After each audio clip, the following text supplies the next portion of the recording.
আজকাল সময়ের সাথে বড় হওয়ার ভিড়ে কখন যে আমরা মনের খুশি থাকার দরজাগুলো অজান্তেই বন্ধ করে ফেলি, নিজেরাও তা জানি না।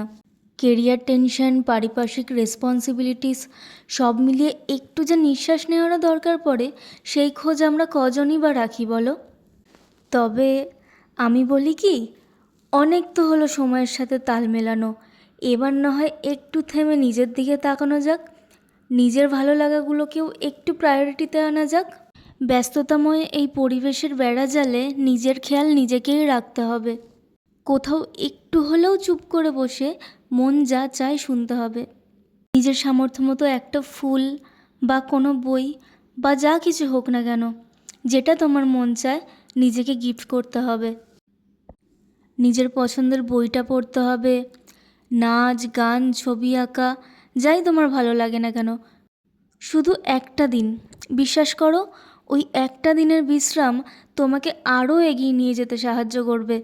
আসলে কী বলো তো, আজকের দিনে দাঁড়িয়ে না, বেঁচে থাকাটাই আমাদের কাছে সবথেকে বড় প্রাপ্তি।